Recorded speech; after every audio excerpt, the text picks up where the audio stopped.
दोस्तों, ब्रह्मांड अनंत है और पृथ्वी इस ब्रह्मांड का छोटा सा हिस्सा।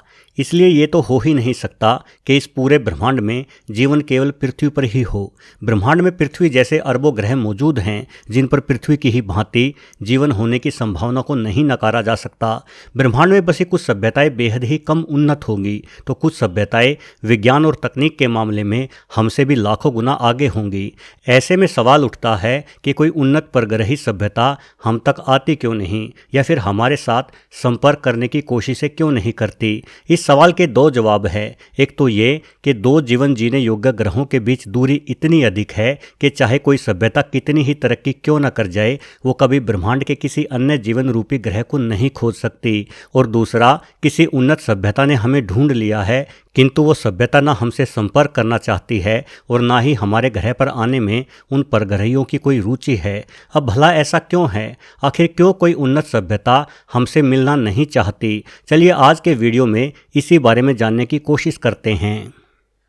दोस्तों, ब्रह्मांड की खोजबीन ना सिर्फ हम जैसे आम इंसानों के लिए अपितु ये हमारे वैज्ञानिकों के लिए भी सबसे रोचक विषय है। ब्रह्मांड के रहस्यों को समझने के मकसद से ही हाल ही में बेहद ताकतवर टेलीस्कोप जेम्स वेब को लॉन्च किया गया है। ब्रह्मांड में मौजूद किसी एक सभ्यता को किसी दूसरे जीवन रूपी ग्रह पर जाने के लिए प्रकाश की गति के कुछ प्रतिशत हिस्से तक जरूर पहुंचना होगा। यदि कोई उन्नत सभ्यता प्रकाश की गति का सिर्फ 1% भी हासिल कर लेती है तो वो सभ्यता ब्रह्मांड में यात्राएं करने में सक्षम हो सकती है।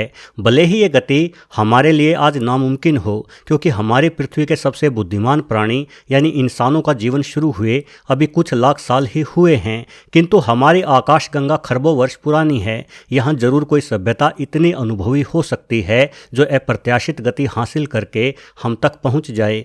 ज्यादातर भौतिक वैज्ञानिकों का दावा है कि इस ब्रह्मांड में अनेकों उन्नत सभ्यताएं मौजूद हैं, लेकिन वो एक दूसरे से छुप रही हैं क्योंकि वो एक दूसरे से डरती हैं।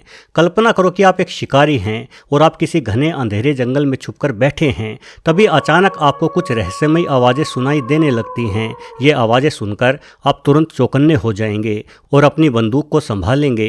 वहीं अगर आवाज़ कुछ ज़्यादा ही अनोखी और भयानक हो तो शायद आप डर के मारे कहीं दुबकने की सोचे। कुछ भी अजीब दिखाई देने पर हमारी पहली प्रतिक्रिया डर की ही होती है, जबकि अगर आप अंधेरे जंगल में मौजूद हैं तो आप समझ सकते हैं कि या तो ये आवाज़ किसी जानवर की होगी या फिर किसी इंसान की, यानी सामने वाली डरावनी चीज़ आपके जान पहचान की जरूर होगी। आप अपने हथियार के दम पर सामने वाले जीव का सामना कर सकते हैं, लेकिन इस ब्रह्मांड का क्या? ब्रह्मांड में तो किसी दूसरे ग्रह के जीवों से आप बिल्कुल ही अनजान हैं। उन जीवों से आपका कोई परिचय नहीं है। उन जीवों से लड़ने में आपके हथियार उपयोगी होंगे या नहीं, इसकी कोई गारंटी नहीं हो सकती। और ऐसा भी नहीं है कि किसी अनजान ग्रह के केवल बड़े और बुद्धिमान जीव ही आपके लिए खतरा बन सकते हैं। वास्तव में बड़े जीवों के साथ तो आप हथियारों के जरिए लड़ाई भी लड़ सकते हैं, किंतु असल खतरा तो उन सूक्ष्म जीवों से है जिन्हें आप नहीं हरा सकते। हमारी पृथ्वी पर हमारी उत्पत्ति हमारे ही ग्रह के बैक्टीरिया और वायरसों से हुई है। इंसानी शरीर में करोड़ों बैक्टीरिया और वायरस निवास कर रहे हैं। इसके बावजूद भी हमारे ही ग्रह के किसी जीव से आए कोरोना वायरस ने आज पूरी दुनिया के इंसानों का जीना दुभर कर रखा है। जरा सोचिए कि किसी अन्य ग्रह के बैक्टीरिया या वायरस हमें किस कदर बीमार कर सकते हैं। किसी अन्य ग्रह से आए एलियंस के भीतर भी हमारे ग्रह पर डेरा जमाने के मामले में सबसे बड़ा डर यही रहेगा, क्योंकि वो एलियंस हमसे अलग तरह के माहौल में विकसित हुए हैं। उनका शरीर हमसे भिन्न बैक्टीरिया और वायरसों से निर्मित हुआ होगा।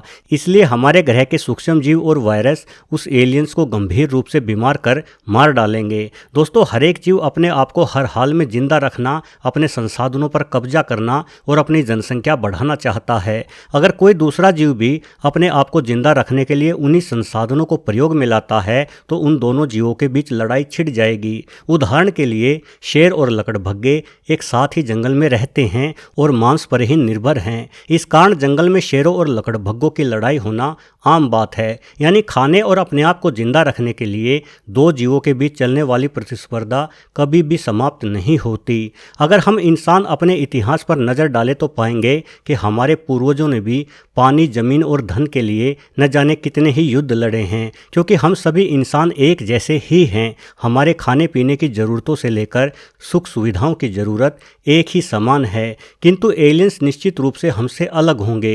उनकी और हमारी ज़रूरतों में असमानता होगी। जिन संसाधनों को हम ज़रूरी समझते हैं, शायद एलियंस की उन संसाधनों में कोई रुचि ना हो।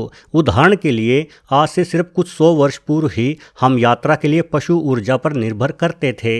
एक स्थान से दूसरे स्थान पर जाने के लिए घोड़ों और बैलगाड़ी का इस्तेमाल किया जाता था, किंतु आज हमारे लिए ऊर्जा का प्रमुख साधन पेट्रोल और डीजल है, और भविष्य में सौर ऊर्जा या परमाणु ऊर्जा हमारे लिए सबसे महत्वपूर्ण होगी। जरा सोचें, जो एलियंस हजारों प्रकाश वर्ष की दूरी तय करके हम तक पहुंचेंगे, उनके पास ऊर्जा के कितने उन्नत संसाधन होंगे। शायद वो तो ऊर्जा के लिए किसी तारे का ही दोहन करना सीख चुके होंगे, तो भला वो हमारे ग्रह पर कौन सा खजाना लूटने आएंगे।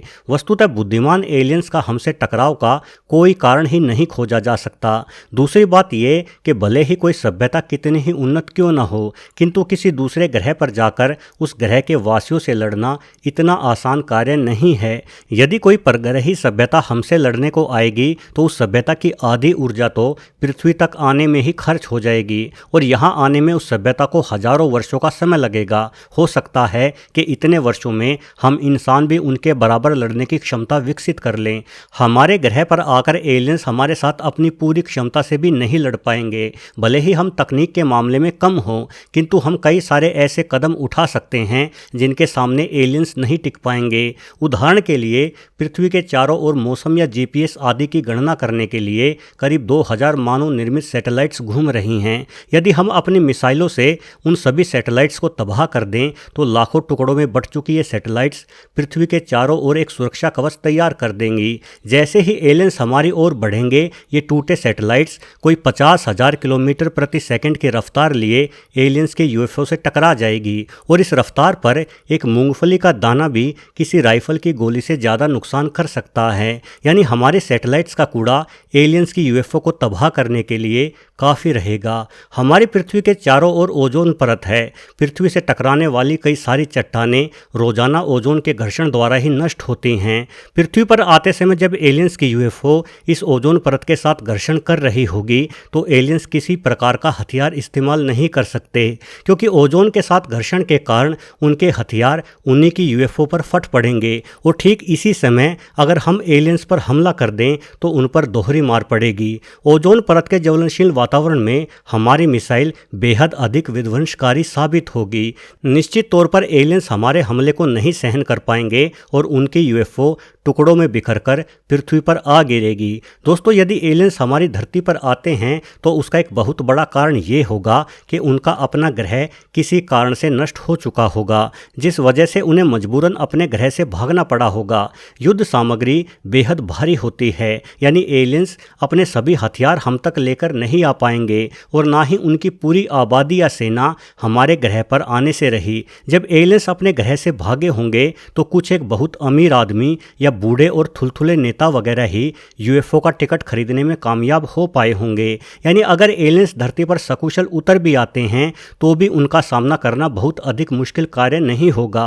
वहीं पृथ्वी पर इंसानों की आबादी 800 करोड़ होने वाली है। जाहिर है हम इंसान एलियंस पर भेड़ियों की तरह टूट पड़ेंगे।